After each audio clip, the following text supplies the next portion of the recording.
and pull up my script. And James, can you mute your jazz? And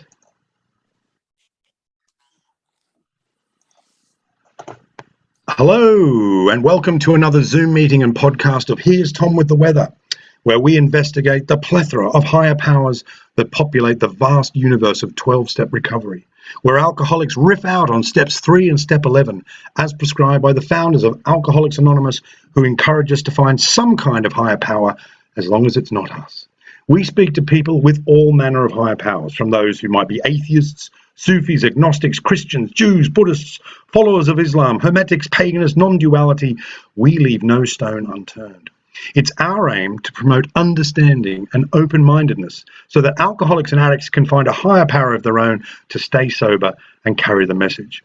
We promote tolerance and empathy for folks who might just have different spiritual practices than us. It's all about live and let live. And please remember, right from the start, this is not an AA meeting or an NA meeting. It's just a Q&A where we speak to different people who have different outlooks on life. And a couple of quick messages before I introduce our guest. We have a website, so go to htwtw.com. And also, we do run this account for free. So any contributions, any shekels or any spondoolies you got, please whack them over to us at PayPal at gilwriter@hotmail.co.uk. That's GILWRITER at hotmail.co.uk. Anyway, let's just get back to the business at hand. Sometimes we talk to seekers, to gurus, and people not necessarily in recovery. And today, it's my honor to introduce you to Peter Russell. Now, a bit of a bio from Peter, about Peter. Peter Russell is a leading thinker on consciousness and contemporary spirituality. He's the author of a dozen books, including The Global Brain, Waking Up in Time, and From Science to God. His new book, Letting Go of Nothing, was published this August. And just as a side note, I put a note here to put this in. I read this book over the past week, and I have to say, it's a gem. There's a lot of treasure in there, and I really recommend you go and get yourself a copy. I think it's coming out in the next few weeks, and it's all in bite-sized chunks, so it's ideal for people like me who've got very short attention spans. Peter studied theoretical physics, experimental psychology, and computer science at the University of Cambridge, and meditation and Eastern philosophy in India. He pioneered the introduction of personal growth programs to corporations in the 1980s.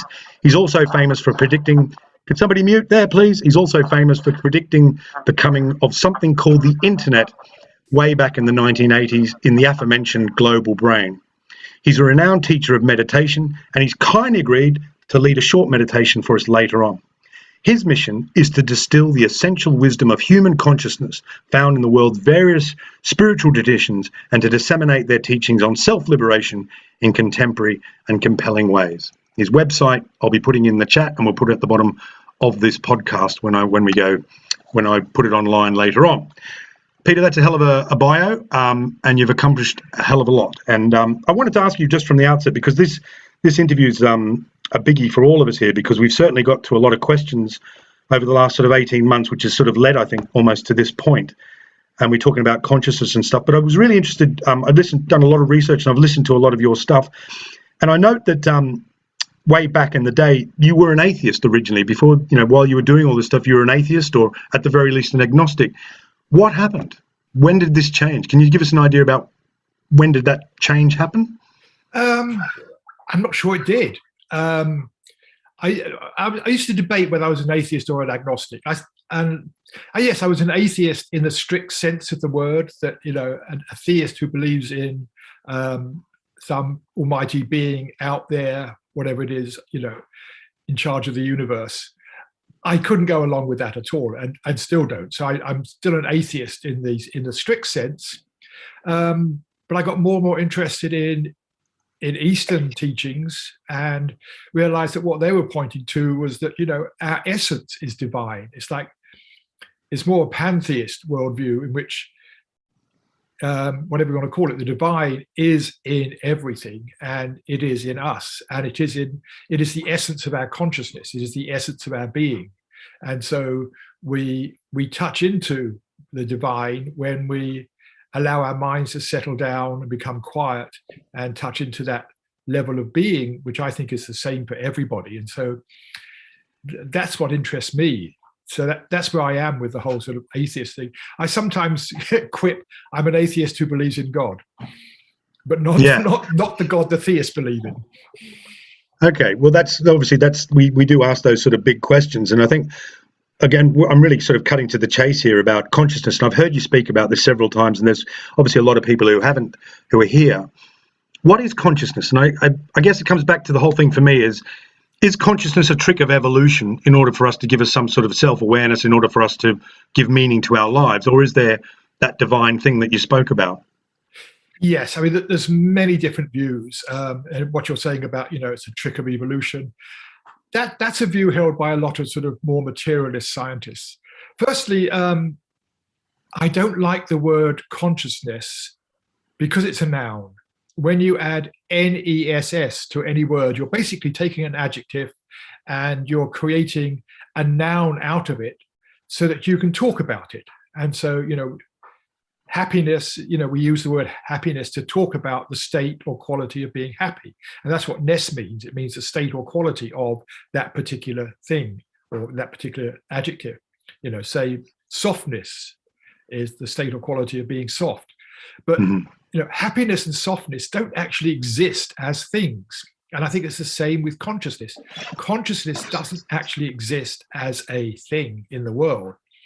It refers to the state or quality of being conscious, which is something we all know. I mean, each and every one of us is an aware being. I mean, right now you are hearing these words, seeing what you're seeing, you are having an experience. And so being conscious is the one thing we all absolutely know for certain, is that we are aware, we are conscious. And what is called the hard problem of consciousness in philosophy is the question, well, the easy problem of consciousness in philosophy, the easy problem is explaining why we see, hear, taste, why we fall in love, whatever it is, whatever we experience, how does that relate to brain activity? And like we're, just beginning to, dip our toes into that question. And maybe in many years to come, we will understand exactly what happens in the brain when you solve a crossword puzzle, whatever it is, or any experience. But even if we do, that's the so-called easy problem, relatively easy, not at all easy, really. The hard problem remains, why does any of this neurological processing give rise to an actual experience? Why doesn't it all sort of go on in the dark, so to speak? Why aren't we just biological robots doing our thing, without any internal subjective awareness of it? And that's the fascinating question. And that's the question which a lot of scientists, neuroscientists, philosophers have been pondering more and more and more, is why, you put it this way, why is there consciousness in the universe in the first place? And that's what took me, you mentioned my bio, and I started off studying theoretical physics, mathematics, because I thought that would explain the universe, and I loved it and I was good at it. But I realized it just didn't explain consciousness. And yet the whole of science, the whole of mathematics, all takes place in the mind. And yet there's nothing in science that predicts we should actually have an experience. So that to me was a huge anomaly. And it said there's something here we're missing. And the current view is somehow consciousness emerges from brain activity. Somehow when you put you put 10 nerve cells together, nothing happens. You put, 1,000 nerve cells together, nothing happens. You put 10 billion nerve cells together and suddenly there's awareness. And so the current question is, how does consciousness arise out of the brain? But the way things are going now, the way things are moving, and, some of the, strong philosophers of consciousness are actually moving in this direction now, is to say that it isn't that consciousness comes out of the brain, it's that the universe itself, the essence of the universe, is being conscious. It's universal. And what the brain does is shape what appears in our conscious experience. So the brain is creating our experience, yes, but the brain isn't creating the phenomena of being conscious. That is already there, and the brain sort of feeds into it. And that's where I am ththese days. And it's what's called panpsychism. Pan means everywhere, psyche means soul, literally, but it means we take it to mean that everywhere, consciousness is everywhere. It's not something that is particular to human beings or the human brain. And I think we all know that. Any of us have got pets, we know they're conscious. Sometimes people say, well, a dog isn't really conscious. And my retort to that is, well, if it was going in to have, had a broken leg, was going to have surgery or something, or whatever it was, would you want the vet to give it an anesthetic? They say, of course. Well, I say, well, if you don't believe it's conscious, why would you want to make it unconscious? And so the question is, how far down does it go? Cats and dogs, fish, almost certainly, spiders. Why not? I think there's no way you can draw the line. It's just the degree of awareness has increased as evolution has got more and more complex. So that's a quick preview of where I could give you a 2-hour lecture on that if you want, but not now. I think I've heard them actually. I think for most of the people who are with us today are in some sort of 12-step program. I'm assuming, and have come through addiction or alcoholic issues in order to find themselves here today in recovery. And usually, what happens, there's a rock bottom. We would call the classic kind of rock bottom, where there's some kind of breakdown and some sort of psychic shift or a psychic change, and they come into recovery. We spoke to a guy, Rupert Spira, about 6 months, who's not in recovery whatsoever. He's what we would call a normie. Well, not normie in that sense. Great guy, but he just said it was his seeking led from a broken love affair when he was 18, and he had basically a girl let him down, I think, from what he told. Was there an issue for you? I'm just sort of more interested in for you personally, if you want to share it, what happened? What was the crux of that for you? People often ask that. There wasn't one, really. Right. There was no big turning point, no Paul on the road to Damascus experience. I'd always been interested in the mind. As a kid, as a teenager, I was having discussions with, my fellow people at school, about the brain, what was called the brain-mind problem, which is what we're talking about, whether there was free will. So I was always interested in consciousness. And so nothing really changed. I think, as I said, that time towards the end of my time at Cambridge, when I just realized that science was never going to answer this question of why there is consciousness, why we are experiencing beings rather than just biological robots. That question deepened. And that took me into neuroscience, thinking that if I understood the brain, I would get the answer to this question. But nobody in neuroscience was really interested in consciousness. I learned a lot about memory and all that stuff, nerve cells. And I realized the way you study consciousness is not by putting electrodes on the brain. Consciousness is totally subjective. So the way you study it is a subjective way. You have to go within yourself and look within and explore your own consciousness. And I realized the people who were doing that were the recluses, the hermits, the monks, people going deep in meditation and just exploring what's actually going on here. And that took me out to India, as you mentioned. And there was it wasn't a single turning point, but many, many things just sort of deepened this inquiry. And what I realized in India was that there was something to all the spiritual traditions. As a teenager, I completely rejected religion, a load of weird mumbo jumbo, from 2,000, 3,000 years ago that had virtually no relevance to the modern world. That was where I was. And then I realized, hang on, there is something to spirituality. All the great religions are pointing to something. And over time, it's got lost, it's got distorted, bits have got forgotten or added in. And I became interested in what is that common essence that sparked all the great spiritual traditions.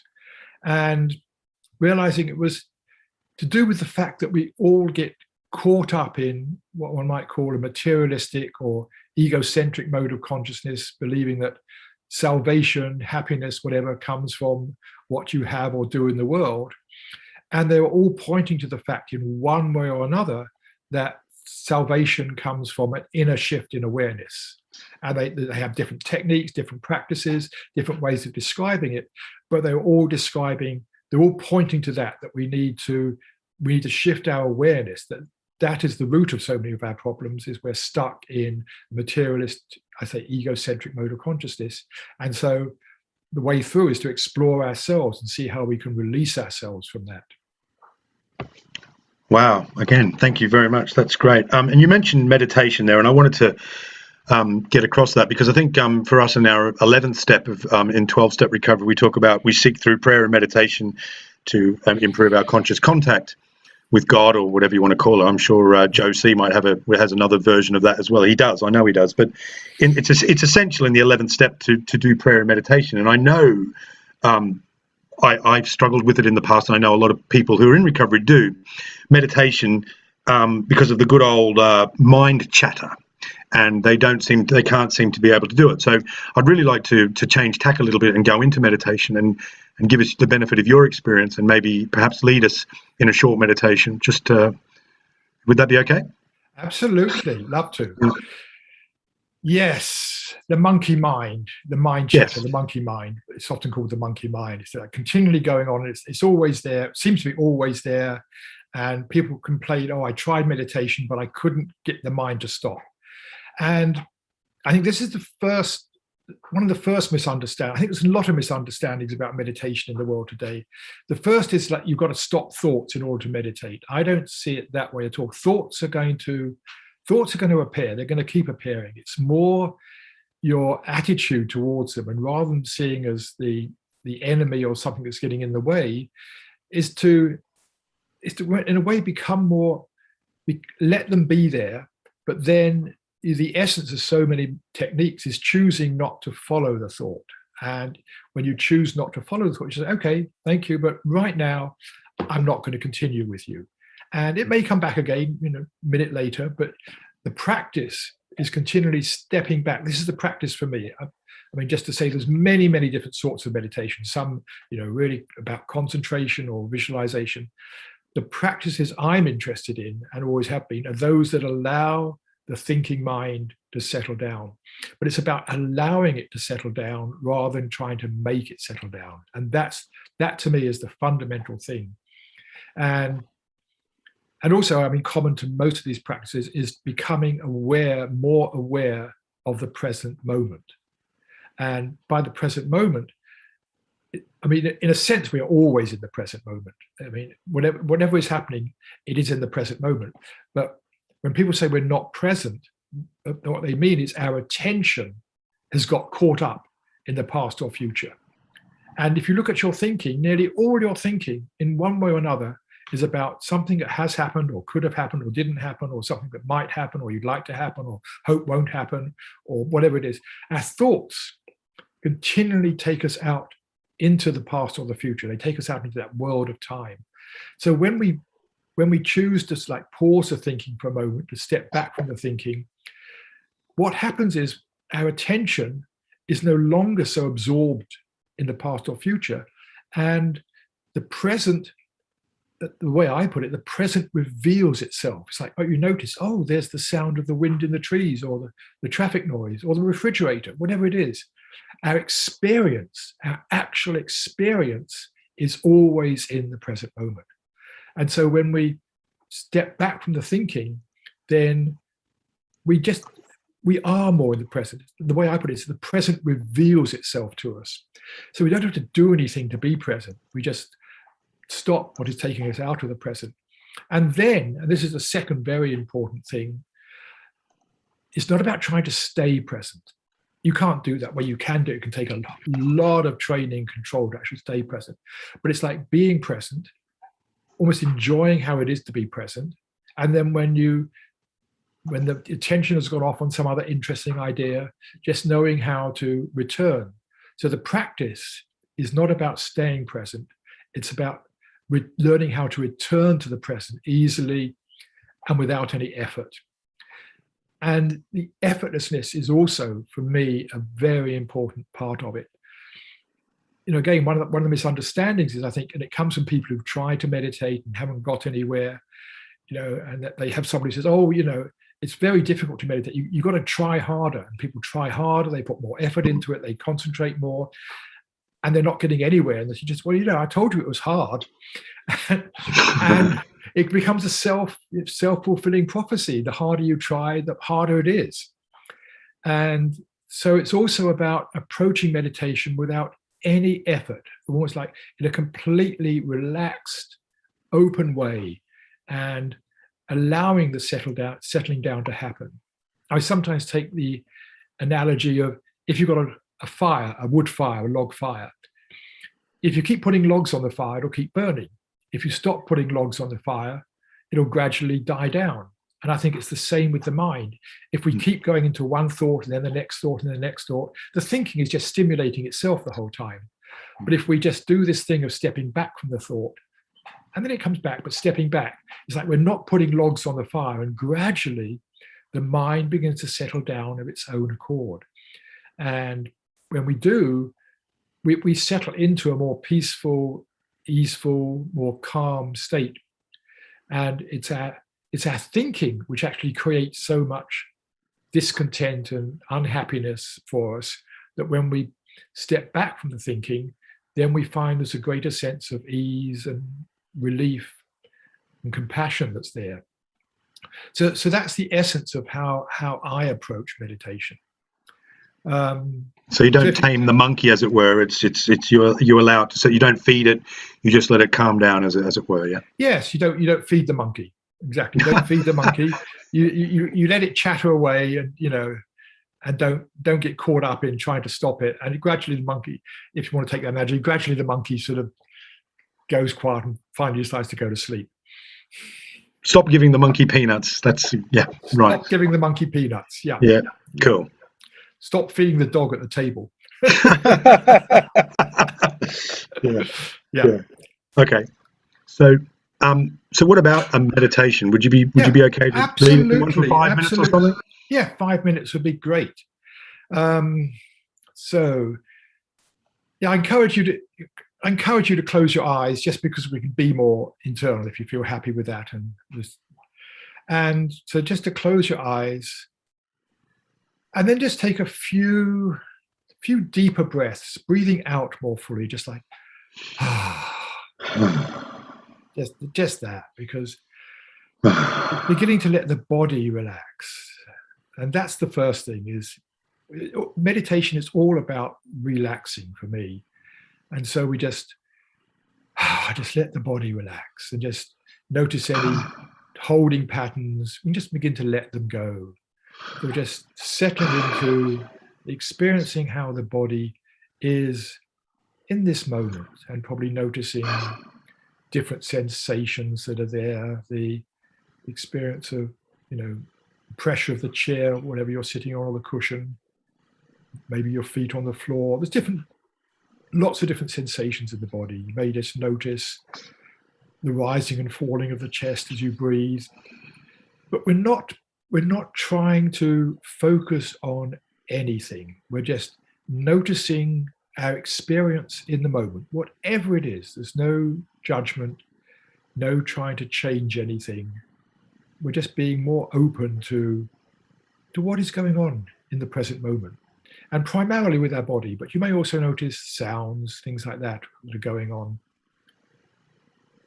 So just allowing ourselves to just be in a more open awareness to that. I mean, when we're focused on something, it's like our attention is zoomed in. It's like with a camera, you zoom in. When we're thinking about something seriously, we sort of zoom our attention in onto that. I think of this more as zooming out. We're just letting our attention zoom out. So we have just a more relaxed, open awareness of what is there in the moment. Let's say, not trying to change anything, not trying to hold the attention anywhere. It'll wander here and there, just allowing it to wander. And, you probably already notice, but from time to time, some thought will come in, and the attention will wander off on some thought. We think it's interesting, and so we start following the thought. And, for a while, we may get caught up in the thought. And then there'll come a moment when the thought has sort of run out of steam, and we think, oh God, I've been thinking. But rather than beating ourselves up and saying, I'm no good, I'm not meditating, I got caught in a thought, just say, okay, I wandered off. And then just to notice that, and just choosing, not to continue that thought, just letting it go. And as we do, you just notice the present just reveals itself again. And just noticing what's there in the moment.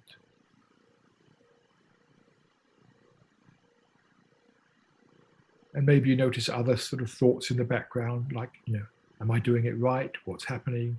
Just let those go too. Just choosing, no need to follow them. It's just allowing ourselves to just, almost letting ourselves just soak in the present moment for a while. Not trying to get anywhere. There's no effort. We're really just letting the mind relax, which is about letting the attention relax.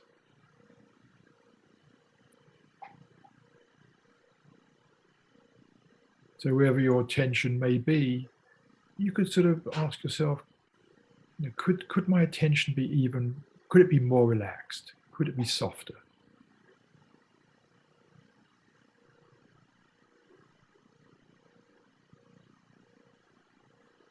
And as you do this, as you continue doing this, and probably more in a longer meditation, but maybe some of you already are noticing that as you do this, there's a sense of maybe ease, relief, a sort of lightness of being, something like that.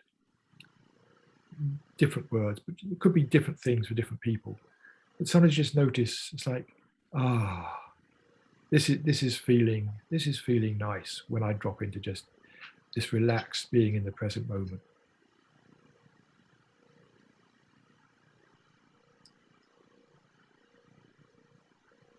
And just if that's happening, that's also part of the present moment, just including that feeling of, feeling more at ease, whatever it is. Just notice that. That's also there in the present moment, more in the background, but just being aware of that.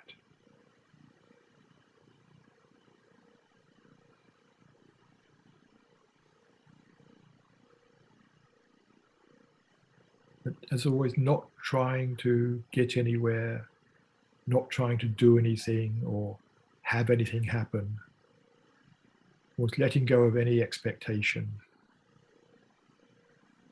And just allowing the mind to relax, come to a more restful state.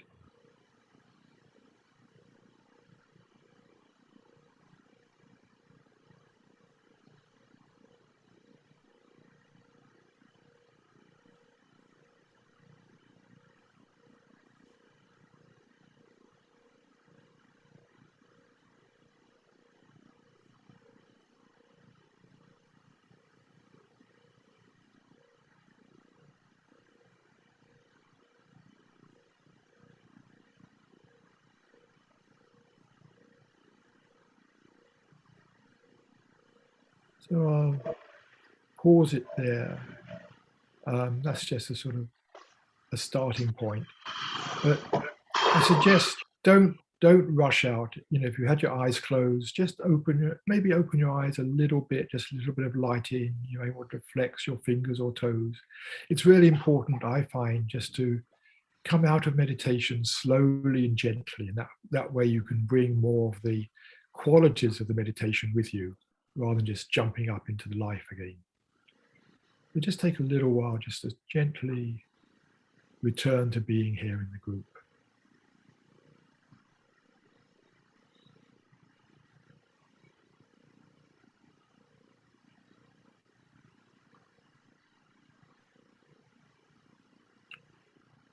So, Wow.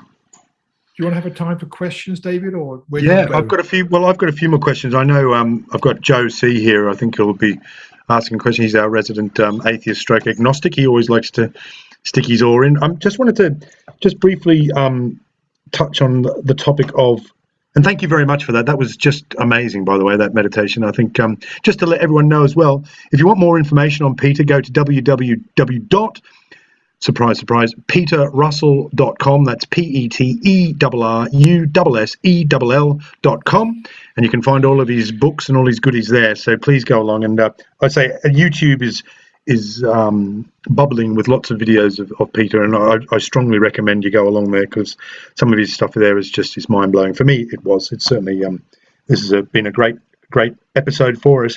Noetics. I've heard that, and it's been quite a little bit of an obsession for me over the last sort of year or so. Now, is it right that one of the astronauts who landed on the moon started Noetics? Can you give us a rundown of what it is and how it works? Right. It's short for the Institute of Noetic Sciences, Okay. and noetic comes from the Greek word nous, N-O-O-S, which is one word for the mind, but it's more of the sort of the unthinking mind. It is relating more to that, and rather than the thinking mind. And the second trip to the moon was one of the astronauts, Edgar Mitchell. On his way back from the moon, he said he had nothing to do for a few days except look out the window. Or the trip was done, and they're just floating back towards Earth, looking out the window, and hour by hour, day by day, the Earth just got larger and larger and larger. And he was looking at it and just thinking, there's no lines there, there's no divisions. It's just one Earth, one, set of living creatures, one humanity. And just realizing there were so many problems, but the problems came from our consciousness in one way or another. Everything comes in the way, problems from human decisions, whatever it is, human values, human self-centeredness, whatever. And he realized the essence was human consciousness, the same sort of thing as I was realizing in India. And so he came back and decided to set up the Institute of Noetic Sciences, basically to explore consciousness. And they have run, and that was in 1973, I think, or 72, I think, sometime around then. And they've done various projects over time and run various courses. Some of their projects have looked at psychic things and quantum theory and consciousness. They've looked a lot at healing, and particularly the whole thing of neuroimmunology, which is how our attitudes can affect our bodies and healing. Yes, that's a brief rundown of what the Institute is about. Yeah. So it's kind of I guess, modern science, science, not modern science. Science is quite skeptical about a lot of stuff, but their kind of Noetics, or the Institute of Noetics, is more open-minded. Would that be fair to say? Oh, definitely, yes. Yeah. It was about really looking. Most of the scientists, the majority, just ignore consciousness. It's like they'd be much happier if consciousness didn't exist, and they're preoccupied with whatever they're studying. And so this was to say, hey, we need to really study consciousness. And so that's what it was set up for, an institute to really study consciousness and the different ways we can develop our consciousness, influence it, how it influences us, how it influences our worldview, things like that. So in essence, and this is the little I know, and I don't know a great much, but I guess what we're talking about here is that the old paradigm, I hate using that word, as James knows, but the old paradigm is that sort of matter, then comes reality, then mind, I guess. And in what we're talking about is that consciousness and then consciousness, but consciousness in this model is consciousness comes first. Is that right, what we're talking about? Yes. I mean, well, that's one of the ways of looking at it. Yes, and that's the way I look at it. I think a lot of people in the Institute of Noetic Sciences would go along with that. So I say more and more people are seeing that consciousness doesn't come out of the brain, but the brain creates what we experience, but it doesn't create consciousness in itself. And so it's saying, yes, consciousness already exists, and then the brain modifies it to give us experience. And if the brain, if the brain is not acting, then we don't experience anything. But the consciousness is still there. So the brain is like a filter, I guess. It's a lens through which we observe consciousness, I guess. Is that? No, not quite. The lens is like the generator. Well, I mean, there's a common analogy that's often used of a film projector in the days when there were film projectors rather than digital projectors. Yeah. The light shines through the film, and it's white light, which is like light of all possible colors. And then the film shapes the light, if you like. It creates form to the light. And so when we see what lands on the screen is an image, but it's white light that has been shaped by the film. And so it's the same with consciousness. It's what the brain does. I mean, there is a certain amount of filtering going on, but it's what the brain does is actually creating the experience, is creating the reality. So it's like the film. It shapes your pure consciousness, we could say, would be like the white light. And what the brain does, brain activity, if you like, creates activity in the field of consciousness. And so, I'm looking at my window now, I'm seeing a tree. Light from the tree is coming in through my eyes, it's being processed by the brain, etc. And the brain puts it all together, its picture of what is out there. And that activity appears in my mind as, it's like it appears in my mind as the image of a tree. So I see it more, the brain is a reality generator rather than a filter. Oh, okay. All right. I think I get what you mean. But moving right along, we've got an hour, but thank you very much for that. That's this is the kind of stuff we love here. So okay. Thanks very much. Now I'm going to hand you over to Joe C. in Toronto. Joe, over to you, mate. Peter, thank you. Open my eyes to some new things. Some of it has gone right over my head. That's okay. I was doing a very hurried, quick explanation of things what I really loved is your idea that about ness, like softness, sort of makes soft an abstract idea now more concrete, measurable. Now we can measure one softness against another softness, and oh, goody, goody, we can reduce it. So this, and I guess anything you add a ness to takes a abstract idea and makes it more concrete. And when you describe yourself as an atheist that believes in God, but not that one, are you didn't describe what you do believe in, but what you don't believe in. I'm just asking, and you can answer this with a, Joe, that's a stupid question, and I would totally respect that. But in saying that, are you saying it is an abstraction and you're asking me to put it in concrete terms? Is that what you're saying when you don't believe in that theologian's version? Right, yes. Yes, so I think it's what I touched on earlier. I think, if the divine, from a pantheistic view, the divine is in everything. It's not something separate from the universe.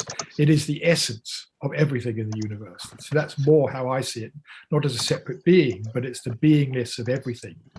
And that beingness, because I also think being conscious is fundamental to everything in nature, that we connect with the divine when we connect with our own fundamental beingness. And that's why I think meditation is so valuable. As we step back from the thinking mind and step back from our experience, we can eventually come to a state of just what I call just pure being. It's not, it's just like, it's I am, that I amness, just that pure sense of I am, not I am Peter Russell, author, blah, blah, blah, blah, blah, but just here I am, and I am the one that is experiencing all of this. And that sense of I am, for me, I think it's the same for everybody. It's like, we as individuals have our own personalities, we're very different, but deep, deep down, this sense of I am, I think is the same for every one of us.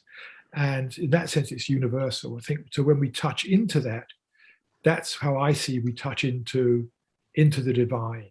And you find this again in so many of the mystical traditions, the mystics. Ramana Maharshi said, I am is the name of God. He was touching into that through his meditation. And, I think that's an interpretation of I and the Father are one. It's like, yes, I, that I. And so what is, I think, at the root of many spiritual traditions is that exploration into what do we actually mean by this sense of being, this sense of I, to actually delve within. And it's like an inner inquiry. What is the I? So yes, that's what I'm pointing towards, not some idea of God, but really an experience of the divine that is there. And what is fascinating is all the classic descriptions of God, the peace of God, the love of God, all of that stuff, beyond all understanding. is how it feels. It's like when you're there, it's just like, this is peace. When you're there, there is this quality, I call it lovingness. It's not you loving anything particular. There's just this quality of lovingness. And so when you're in touch with that divine essence, you're feeling its loving quality. And that's why I think, when mystics drop into this, they talk about, this feeling of universal love, compassion. But I think all of this is within us. So we don't need to go looking out there for it. It's more about removing the veils to our own experience of it. Anyway, that answers your question. But anyway, that's how I see it. Fabulous. We might have you seen the light, Joe? Yeah. It's a miracle. So I've just got a question from one of our regular visitors here, Carol. Carol asks, I'll let you ask it, Carol. I'm going to unmute you. You can ask it yourself if you can be quick. That's great. Over to you. I'll unmute you. There you go. Thanks. Hi, everybody. Hi. Russ, Peter, I wanted to investigate the 7 factors of awakening while meditating, but I don't know how to go about it. Can you speak on that? Maybe offer some suggestions on how I should get started? And do any of your books address that? No. Thank you. Thank you. See you later, Carol. Thanks for that. I mean, when you say the 7 factors, I think this is a Buddhist teaching, is it not? Is that where it comes from? Yeah. Yes. I really don't know about that. I mean, I've heard about it, and I know it's a Buddhist teaching, but I really don't know any more about it. You need to ask a Buddhist what they mean by it. I'm sorry. Okay, well, I just, since your background in meditation, I thought maybe you would be aware. But, there are certain steps that you go through, like mindfulness, investigation, energy, joy, tranquility, concentration, and equanimity, and if I'm trying to be in the present and just concentrate on my breath, how can I do these other investigations without my mind wandering? Forget about them. Forget about them. Really, I'm serious. There are so many different teachings in the world, and they all have different models and different stages. And all you're doing is creating more sort of discontent in yourself of how do I do this? How do I find it? That's one model of what happens. I don't think there's any absolute truth here. It's like these models, different people have different experiences of awakening and what happened to them, how it happened. And then people out of that develop their own models. And, so I think what's important, though, is it will happen. You will discover the stages of awakening for yourself. You will find your own model of how it happens for you. That's what's important. And I think, what you're talking about, being mindful, I would, bring some of what I was talking about in the meditation to your mindfulness practice. Because what can happen sometimes with mindfulness is people get into concentrating on the breath, trying to hold the attention on the breath. And that just creates more tension. And it's a very long route to what we're talking about. But if you're doing mindfulness of breath, to do it in a really relaxed way, where you're not focusing, you're just in a very relaxed, just noticing the breath, being interested in what it feels like, etc. And as I said, not being the least bit upset when your mind wanders off on a thought. Just that's how it is. Just gently come back in a very relaxed way to noticing the breath. And then, as I say, and then noticing how it feels just to be in that relaxed state, noticing the breath. But that, those sorts of practices are fundamental. And you will find your own stages of awakening. Don't worry about what somebody else has said is the stage. Thanks very much, Carol. What a great question. Thanks very much for that, Peter. Sorry to upset you there. And I'm going to go to Andrew in a minute. Andrew's just got a hand up, so I think she wants to ask a quick question. You mentioned Ramana Maharshi there, and I've read Who Am I? And I know that you have a different take on that question, Who am I? But is the whole idea of that asking that question, is that the direct route to finding the now? Is that you? I was very fascinated. I was interested when you mentioned that name, and my question, I guess, is because was he not all about ego death? And when we say ego death, is that's different from what you're talking about, isn't it? Like taming or befriending the monkey, as it were. Not quite. It's interesting. It's a complex subject. We can pass on it. It's fine. No. I don't want to pass on it. I want to go into it. No, great. Okay. Have we got you? You can stay for a while, yeah. Yeah, I haven't got anything till 3 o'clock my time. Another 2 hours. Awesome. I got to be I've got 2.5 hours more. Oh, well, right. Chain him up, everyone. He's going to be here. Go on. Over to you, Pete. I need to have lunch at some time. So, okay, let's start with Ramana Maharshi. That's where you started. Ego. When he said ego death, I don't. I always like to go back to the original words, and he was speaking in Tamil. He was a Tamil speaker. Mm-hmm. So the first thing I'd want to do is find a Tamil speaker, and I have found them at times. I wanted to ask what Ramana Maharshi really said, and find out, did he say death? What was he actually saying? Or the end of the ego, which may have been translated as death. I certainly see it as what needs to happen is, I would call it a falling away of the ego, a falling away. Death sounds like we've got to combat it, or, it's an enemy we've got to deal with. I don't see the ego as an enemy that we need to battle at all. For me, I don't see there's such a thing as ego. If I look inside myself, I don't find some part of me, some entity, which is, quote, ego. I just find this sense of me, the I am, that's always there. I find that. And I find various thoughts. And some of those thoughts are certainly egocentric thoughts, which I can get caught in. And so for me, ego is a way of thinking. It's a mode of thought we get caught in. And so the falling away of ego, it really comes back to what we're doing in the meditation. So many of those thoughts are really egocentric thoughts. It's just choosing not to follow them. And so the ending of the ego becomes a practice we can do many, many, many times a day. Whenever we notice we're being caught up in some egoic thinking, when we notice it, then we can just choose just to step back and not follow it anymore. And so rather than the ending of the ego being some far off goal which you might achieve if you follow this certain practice and all these things and may achieve in 30 years' time, it becomes something you can taste many times a day, and so it becomes something becomes more and more familiar. So that's my take on how I see it. I don't I'm not quite sure what Ramana Maharshi was pointing to. I'd have but his who am I exercise is often misunderstood. I know there used to be I think there still are these workshops going on in the US, weekend workshops where you sit down with somebody, just ask this question: who am I? Who am I? Who am I? Who are you? Who are you? And you come up with surface stuff. I am Peter Russell, British, blah blah blah blah, and my history and how other people see me or whatever it is. All that stuff that I identify with, but the things I identify with are not I.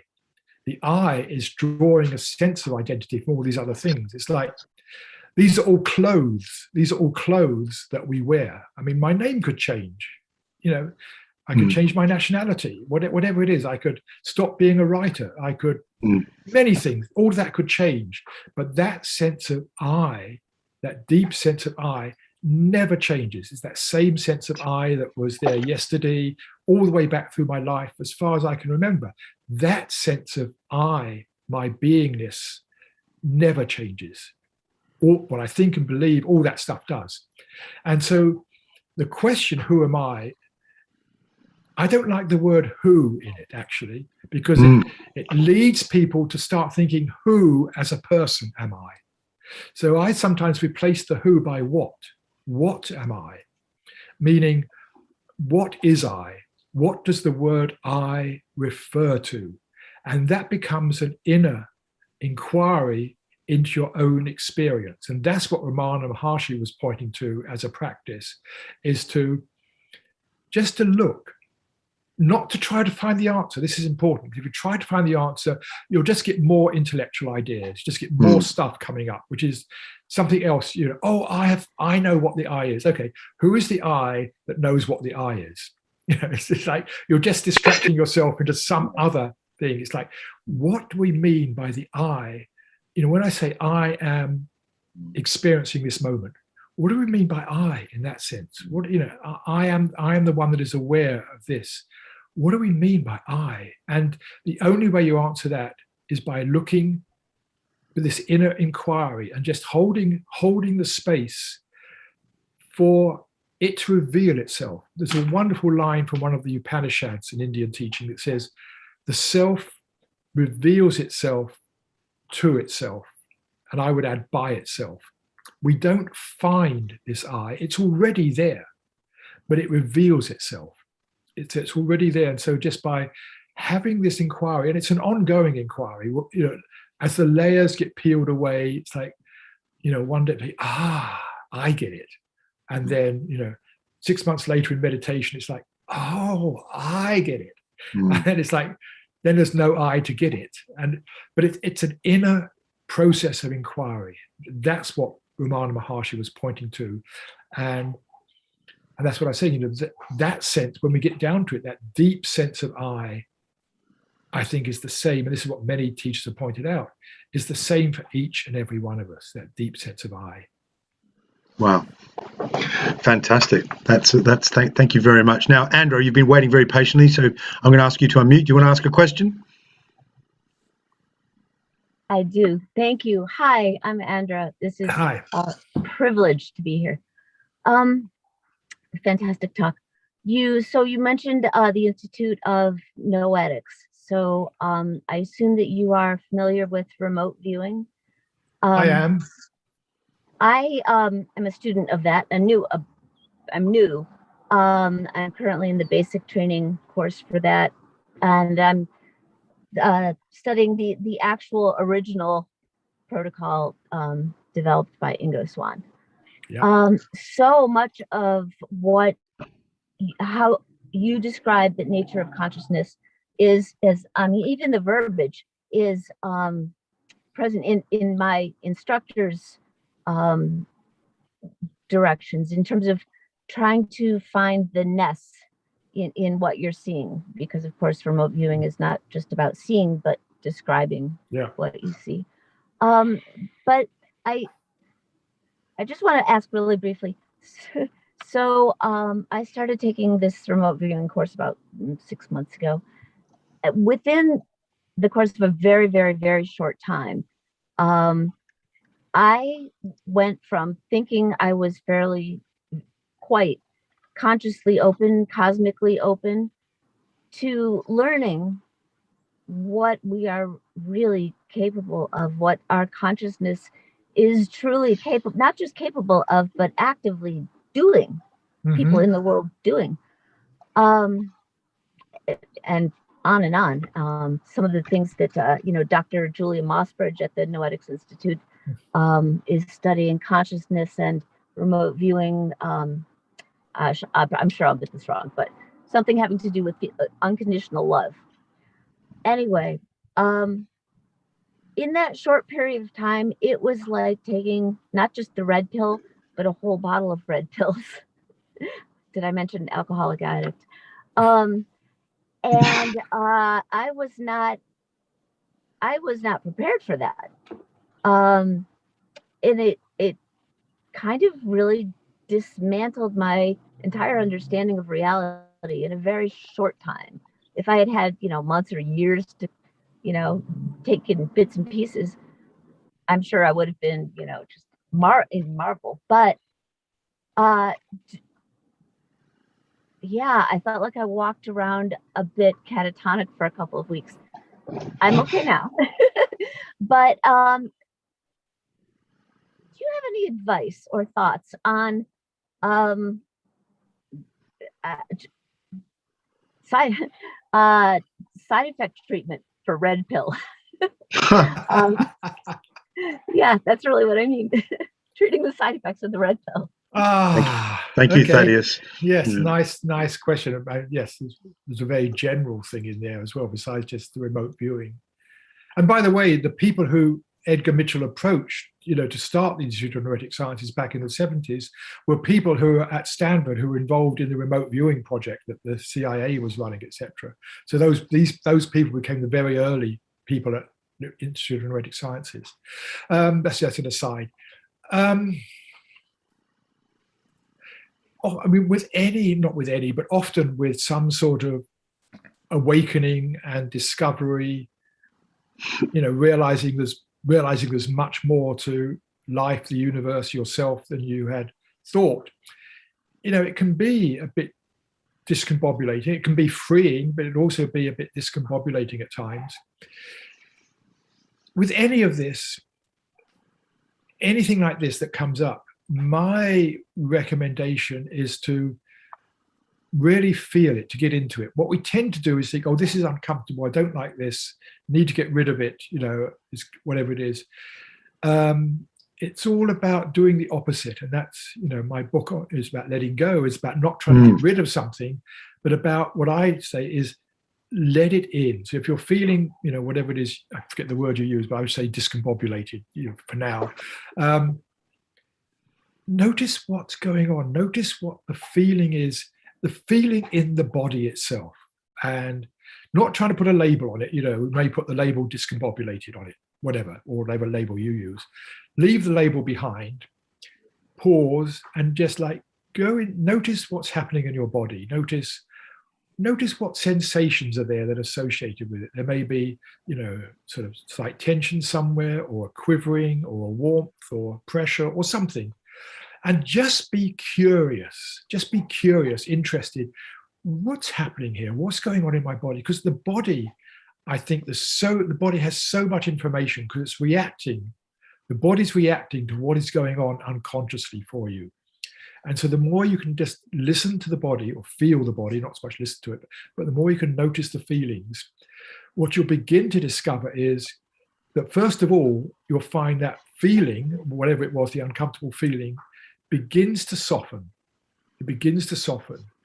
And also you'll start probably finding insights coming, or you recognize what's really going on. So, with any what you call side effect of the red pill, like this, whatever the side effect is, rather than seeing it as some unwelcome thing that's happened, is almost do the opposite, welcome it.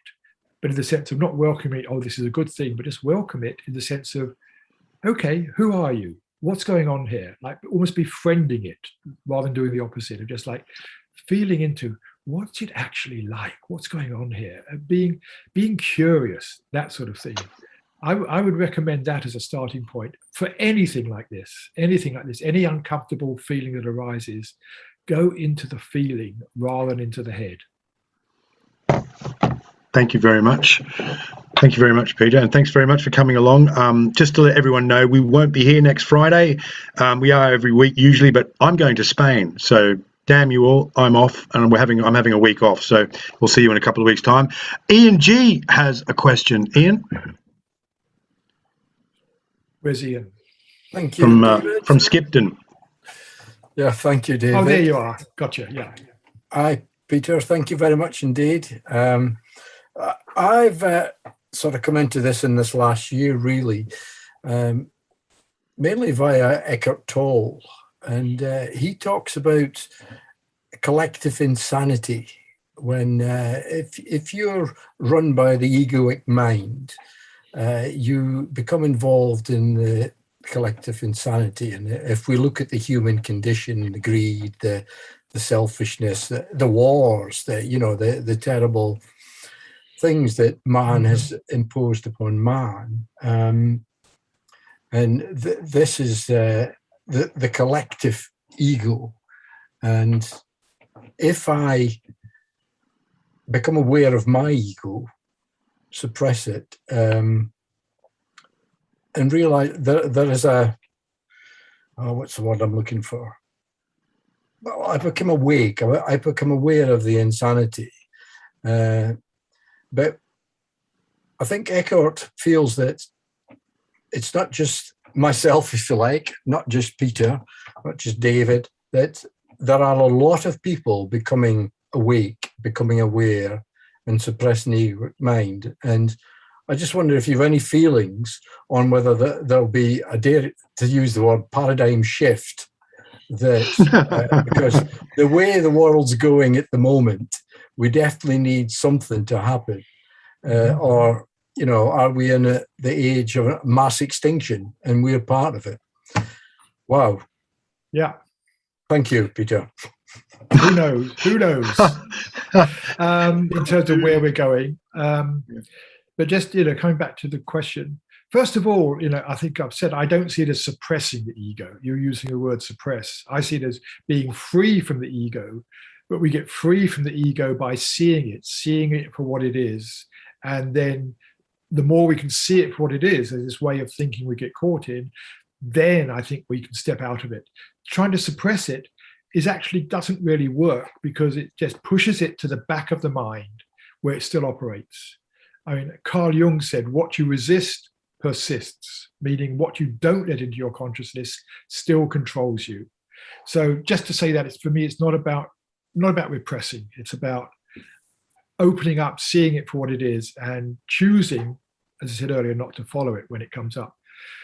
And yes, it's like that way of thinking is behind almost all of our problems: personal, social, environmental, political. It all comes back to our egoic way of thinking.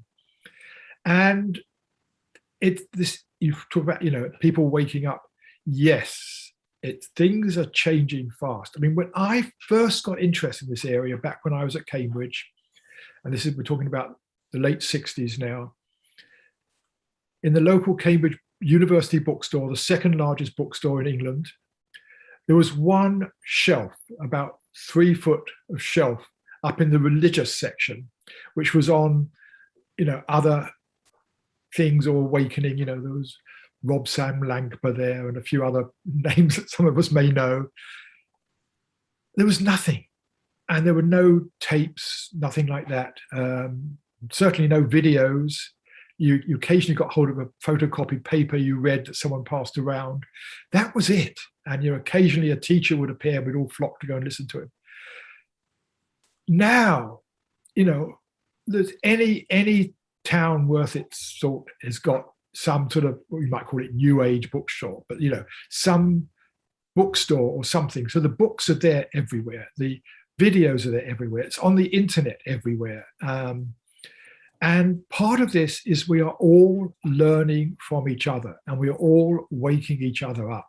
And this is how we contribute. Is first of all, you know, we're responsible for our own awakening, and then we share our experience and what we've discovered with other people, which is, you know, what I like to do in my writing and videos. That, you know, helps other people, and I learned from other people. I mean, I've learned, you know, I love Eckhart Tolle. I've learned from him, and, you know, Dave was mentioning Rupert Spira. I love him, learned from him, and other teachers. We're all, in a way, all learning from each other. And when you get that positive feedback, you get exponential growth. And so now the subject, you know, it makes the front cover of Time magazine. I just saw a wonderful new film last night called Aware. I don't know when it's going to be out in England. It's the best film on consciousness I have ever seen. And I've seen quite a few. It's like we are all learning together. We are progressing. And, you know, the very fact we have people like, you know, Eckhart Tolle, I mentioned Eckhart Tolle, Rupert Spira, Francis Lucille, I could go on, you know, all the names of, you know, people who are regarded as, you know, good teachers today. That wasn't possible, you know, back in the past. 100 years ago, you know, we didn't have access. We didn't have access to all these spiritual teachers. And so they're all helping us. And I think what's happening is we are beginning to hone in on what is the universal truth here. We're stripping away all the layers of the different traditions that have been added on through history. And we're coming back to this question of what is the universal truth about waking up? And so I see it, it's happening, it's exponential, it's happening faster and faster and faster. You just look at the growth of yoga, which in a way is a, you know, a side issue on this. You know, 50 years ago, yoga was seen as some very weird thing. When I first came across yoga, I thought it was about lying on beds of nails or sticking needles in cheeks. Really, that was the impression back then. And then strange things like swallowing bits of cloth. This is what the yogis did. Now, I forget the percent. I think it's something like 27, 28% of, in the US, it's probably similar in the UK and other developed countries, are practicing yoga in some way or another. It's like, it is catching on. The whole area is catching on faster and faster and faster. So how that's going to go, I don't know. Whether that can create what, you mentioned a paradigm shift, whether, I'm not sure it would create a paradigm shift, but how much that can influence world affairs, I don't know. But the more that happens, the more we wake up ourselves and the more we can encourage the awakening in other people, the better. Thank you, Peter. That was strangely reassuring. Thank you. Thanks for that. Good. Thanks for the pick-me-up, Ian. We're all doomed. That's right, mate. Thank you for that. I want to go back onto your book there, so thank you very much for coming along today, Peter. So letting go of nothing. What does that mean? What are we letting go of? Right. Good. Yeah. And I was going to read a quote, actually. Sorry, can I just interrupt? There's a quote from Peter's book that I loved, and this had a lot of meaning for me. And this is from page 76 to 77. And it goes like this. This I is often said to be ineffable, meaning that it cannot be put into words. This is not because we don't have the words to describe it, because it has qualities to be described. If it did, they would be qualities that were known, more objects of experience rather than the subject of them all. If it has no describable qualities, there is no way to distinguish my sense of I from yours. In terms of our personal identities, our needs and values, and how we experience the world, we are very different. I may get some idea of how it is to be you from what you tell me about your various thoughts and feelings, but I can never fully know what it's like to be that particular you. So I just a big recommendation for this book. It's on Amazon. It's on his website. I strongly urge you to go and get it. It really has been a great week. I've really enjoyed dipping in and out of this book. Sorry, Peter. Back to the question, mate. Yes. Just a side question there is, have you got a hard copy of the book? No. Right, that's what I thought, because I'm just talking to my publishers this morning, and with this whole thing of supply chain issues, it hasn't arrived in the UK warehouse yet. I think it's the same with other European countries. It's a long time coming. It's been out here for nearly 2 months now, but I think you sent me a sneaky PDF, and so I've been scrolling through it on my phone and laptop. Yes. And you can get the you can buy the ebook. Anyway, I was just interested because it's a long delay there. So it's a phenomenal book. It is a phenomenal book. So yeah. So the title, that's Letting Go of Nothing. It's obviously provocative. You see, what we think we're letting go of are the things. We think we're letting go of things. I need to let go of my whatever it is. I recently had it. I had a whole container full of books stored up in Scotland, which I realized I didn't even know what books were there. And there's like books from 50 years of research and reading. Couldn't even know what's there. Was I ever going to use them? But I couldn't let go of them. And I thought it was like letting go of the books. And I looked into it, and it was letting go. What I was letting go of was a belief I had that someday the books might be important for me. They might be useful, possibly. And I was stuck. And so what we have is we have an attachment to something, whether it was my attachment to books or an attachment to a relationship or an attachment to a job or even little things about attachment to what we are going to do tomorrow. We develop these attachments to things, and the basis of attachment is a mindset. It's a view we have of the world, and underlying all our attachments is really the fundamental one is I believe that whatever it is I'm attached to, I believe this is important for my happiness, my well-being, my welfare, whatever it is. The underlying thing is I believe this is going to help me be happy in the most fundamental way, some way. So what we're letting go of is actually the attachment, and the attachment is not a thing. We could even say our thoughts and emotions are things in a way. They're mental things that we experience, but our attachment isn't. It's just it's the lens through which we see things. So what we're letting go of is a certain way of seeing things. But that isn't a thing in itself. And so there's a slight pun there. What we're letting go of is no things. We're letting go of not things. That's where that no thing comes from. Right. So it's not that we're not letting go of anything at all, but we're not letting go of a thing. We're letting go of a certain way of seeing things. We're letting go of our attachment to them. So that's the essence of it. And yeah, that's where the title comes from. Thank you. It's a subject I've been exploring, all my life in one way or another, and just finally felt it was time to get the book out, that the world needed it.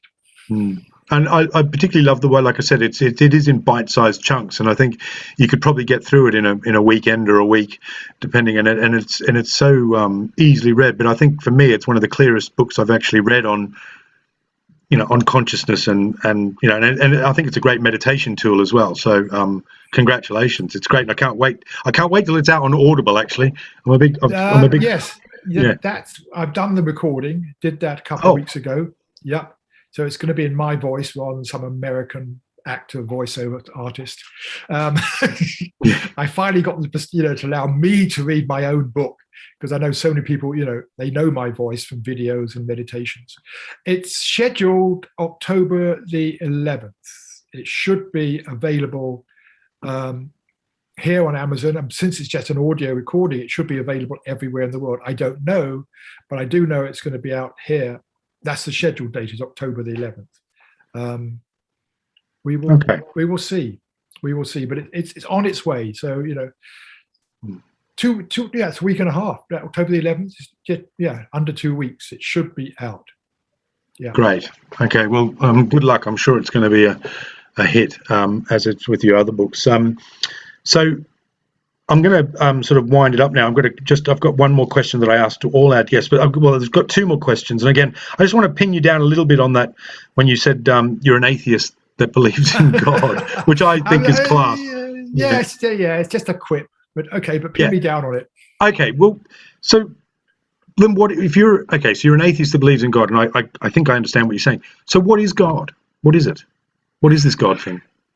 It isn't. You say, what is this God thing? It's that same thing. What is this consciousness thing? What is this God thing? It isn't a thing. It's what I say. It's the divine within everything. It's the essence of everything. And it is veiled in us. We don't see it because we are so caught up in our doing, our thinking, our desiring, our avoiding, all that stuff. So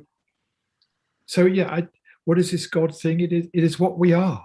It is our own fundamental essence, which we don't know, and that's why about knowing. How do you know God? Many mystics have said you know yourself. To know yourself is to know God, but to know yourself in that deep fundamental way, not to know myself as Peter Russell with all my stuff and quirks and history and conditioning and all that, but to know the self, to know the I, that bit you were quoting, that bit you were reading from, to know that sense of the ineffable I, which cannot be described, to know that. Yeah, the ineffable I. And I love that. And that actually, that whole chapter and that particular bit was astounding, because I've always struggled with the whole thing where people say in various faiths and various religions, we're all one. And I've always struggled with that thing about we're all one. Well, I don't feel the same as a table or the bloke over the road, but the way you described it is that essence of who, and that's a strong, I hate using the word essence as well. I think I know what you mean. So we all have that sort of presence and that awareness, and we all experience it, and that's the oneness, I guess, is what you're saying. Is that right? Yes. We all know the same essence. So that sense of self, that pure self, it's a universal self in the fact it is a universal experience. I believe it is the same for everyone. But it doesn't mean to say there is a universal self out there which we are contacting. It just means that our experience is a universal experience. And so we are one in that deep down we all share something in common. So it's in that sense that I see we are one. And what people often talk about is like we are one, we're all connected, whether it's we're all psychically connected or whatever, or just, from the point of view of, being a living system on the planet. Yes, that's true. We are all connected, we are all one in terms of some aspects, but it's really about our inner essence. We are all of the same essence, ultimately. Great. Okay, so final question. This is the one that we ask at the end of every Here's Tom with the Weather episode. Okay. So book sale, you ready for it? So book sales have gone through the roof. Lucky you. And you've been able to move out of your sort of semi-palatial home in North California there to something that rivals Walt Disneyland. It's huge. You've got a big castle and you're rolling in it. You've made a billion. You're doing super well. Congratulations. And for your holidays, or vacation, you decide to buy yourself a super yacht and set sail off the coast of California. Lug all your personal possessions, all your favorite books, all your favorite Eckhart Tolle movies, etc. Everything's loaded onto this boat, and you set sail into the Pacific Ocean. However, unfortunately, off the coast of Fiji, you strike a coral reef, a submerged reef, and the boat starts to sink very quickly. So all you've got time is to throw your beloveds overboard, and they swim to a nearby deserted island, and you've only got time to grab a plastic bag, run into the ship's library, go through the shelves and find your favorite book. You put the book into the bag, dive overboard, swim to the deserted island to join your loved ones, and you await rescue with just this book.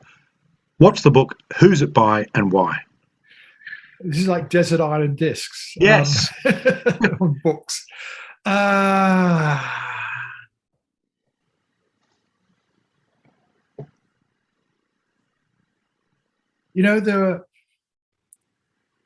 would say, this may sound surprising, there's a series of books called A Course in Miracles. Some of you may know it. Yes. Which I find is it has been important for me. I think it's a profound spiritual teaching. If you see beyond its language, its sort of Christian sides and its male gender language, I see it as a fundamental non-dual teaching which gets right down to the essence of what all the spiritual teachings are about.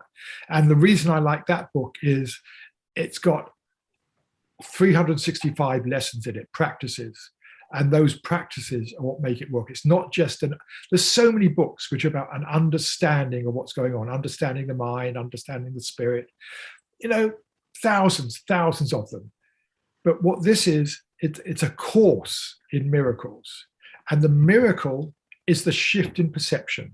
The miracle is the shift from being caught in the ego's mind, what it calls the ego's thought system, to shifting out of that in its language to God's thought system, which I would say is just, our liberated thought system.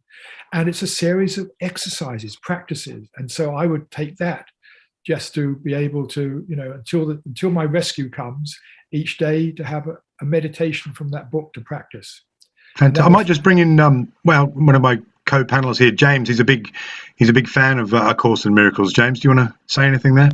Yeah, sure. I actually was kind of disappointed. I thought I might have run out of time, but I just wanted to quickly tell you, Peter, that about 12 years ago, I decided I needed to figure out what God was about. Now that I'm sober, it all of a sudden mattered. And one of the first books that really made me feel like I wasn't on some mission shooting off in a bunch of different directions was your book, Science to God, or I think it was called On Science to God or something. From Science to God, yes. From Science to God. I loved it. It was so good, plain language, and it really took me by the hand and brought me along from where I was to where you ended up at the end of the book. And it's funny that you brought up A Course in Miracles, because I was just thinking it was like that book to A Course of Love. That book started a journey that brought me to where I'm at now. And I'm just really grateful. And I knew I recognized your name. I thought maybe I'd seen some videos of yours, but when they mentioned that book, I was like, oh, I'm identifying with that author from over a decade ago that it profoundly influenced my ability to be happy, really. Thank you. Thank you very much. Yes. Thank you. It's always heartwarming to know my writings have touched people, helped them in some way. Absolutely. Thank you. That's the real. That's the satisfaction I get from writing a book, not the billions that David foresees me having, my rich yacht, but knowing that I've touched someone and helped someone. Yes, thank you. I was in a dark place, and that set me on a path out. So thank you. Yes. I think you've done it for a few people in here, actually, Peter, and not just in the past, but today as well. So thank you very much. So what we generally have just to have a quick 10-minute Q&A with folks who are sort of a little bit too embarrassed to ask the questions now. And so because I sort of dominate everything, I guess. So if you just wouldn't mind hanging around after we finish recording for 10 minutes, and then we'll let you go if you've got time. And this has just been another, so thank you very much, Peter. It's great. And just a reminder that his book is out very soon. I think it's out in the US right now, but it's in the UK. It hasn't come out just yet, as you said, but letting go of nothing, I think is I highly recommend it. I've read it and it's astounding.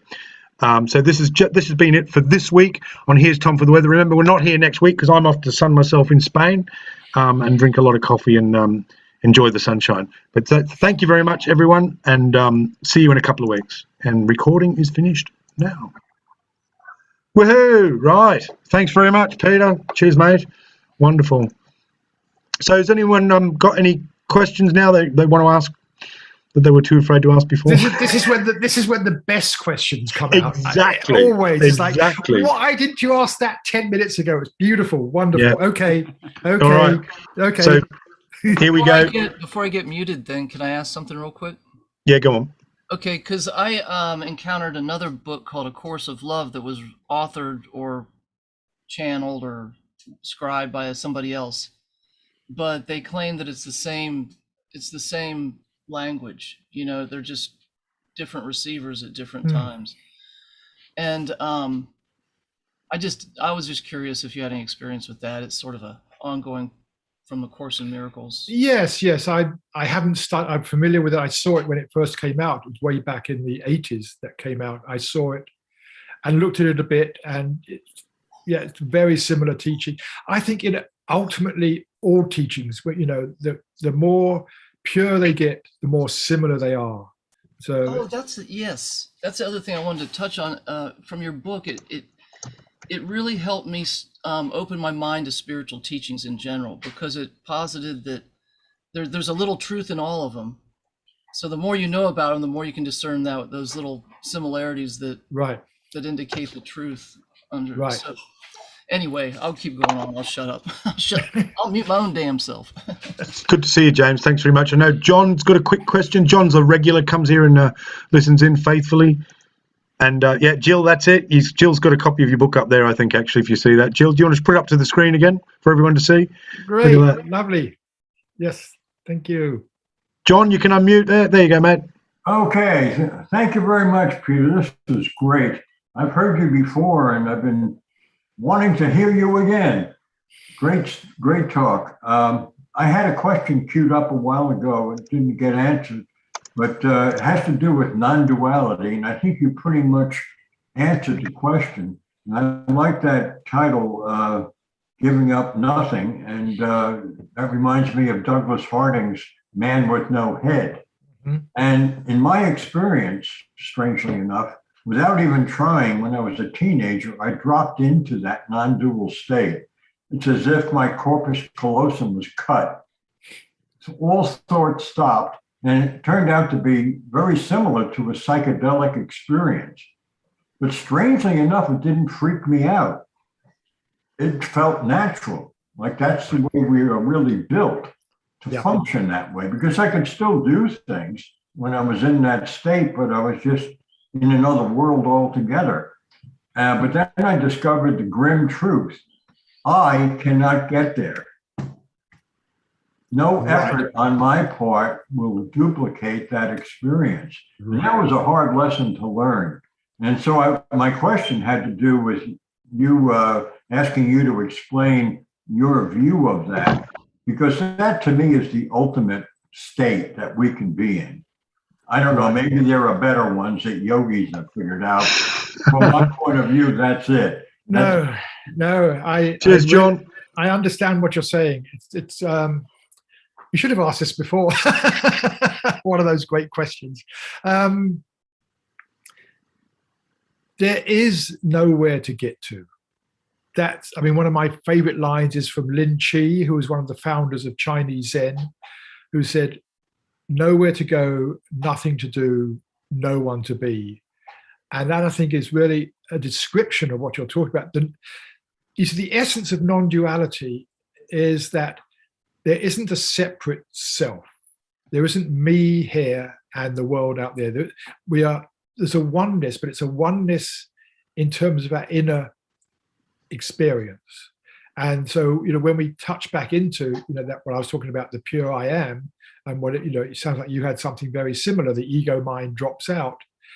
When that drops out, you realize that it was already there, but it was veiled by, what we get into, all our distractions, our thinking, our worries, our activities, our trying, and all that stuff. That covers up just this natural state of being in which the ego mind has dropped out. And so there is nowhere else to get to but here. It's like coming back here, coming home.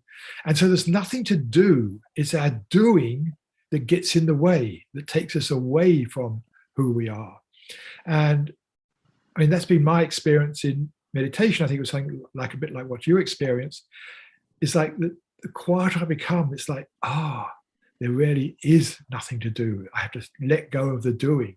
And the more I do that, the more I can drop into that quality of being that you're talking about.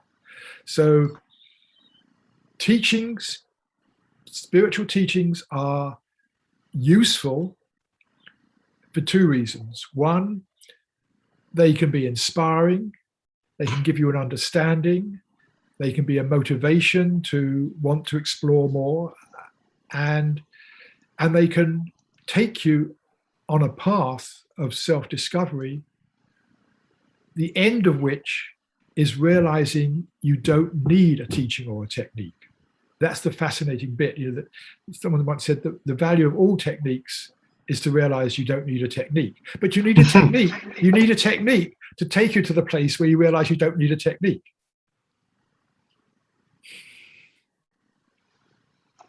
Wow. Thanks, John. Any more there? You've got a good opportunity here. Anyone got any questions? Jill, have you got a question? Oh, I'm going to ask you to unmute. Hi. Hey, Jill. Hey, thank you so much, Peter. I'm so sorry I was late. I'm in Chicago time. Anyway, I'm so glad I caught what I caught. I get your book, hard copy, tomorrow. Great. So evidently the hard copy is out there somewhere. So in the US it is. It's been available in the US for 6 weeks. Yes. Yeah. So I'm really looking forward to it. Just wonderful to be here. Thanks, David. No worries, Jill. Thanks very much.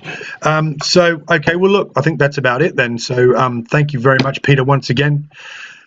This meeting, this Q&A will be available on Spotify and it will be on YouTube. And as I say, go to Peter's website and it's easy, just Google him and I'm sure it'll come up. There's a lot of stuff. Yeah. Pages and pages, Yeah, and it's just been fantastic. And thank you very much for your time. It's been great. So I'll let you go. Thank you very much and have a great day. Enjoy the sunshine and the heat. Thanks. Yes. Yeah. A little breeze as well now, which is welcome. Yeah. Nice. Great. Thank you. Really enjoyed being with you all. Yeah, it's been questions. Great. Yeah. No worries. Lovely. Cheers. See you later, everyone. I'm going to shut down the meeting in 5. Bye. See you later, Peter. Okay. See you later, everyone. 4. Thank you, Peter. Oh, he's gone. Did I? No. He's gone. No. Yeah. All right. Well, thank you too. No worries. That was great. It was good. So you knew him then, didn't you? Yeah. I was like, oh my God, that's that author. Because I knew you'd know him. He's quite well known. So yeah, it's great. Yeah, but not in a way that's been pushing his stuff real hard. No, he's not that kind of guy. I don't think he's good. He's very humble. He really did. Like I'm so glad I had a chance to thank him. That was that's good. See, funny how it works out. Hey, Jeb, didn't see you there. That's great. Good to see you. Good to see you. I was late. Mickey and Amy. Yeah. Good to see Amy. I haven't seen Amy in a while. Yeah, it's good. And Mickey. Yeah. Yep. And Jeb. Yeah, the original crowd. It is. It is. Yeah, Joe reminded me that you were back on, so I did manage to log on late today. But, mate, we've been on for 4 weeks. Where you been? Come on. Well, jeez. Doing everything else right now. I just realized that I'm late logging on for a meeting with the sponsee. I don't know. So I got to leave. Good seeing you, David. Hey, good to see you again, mate. Yeah, well, listen, so I won't be here next week. It'll be the following week. Right. I got that message. Thanks. Good man. Thanks very much.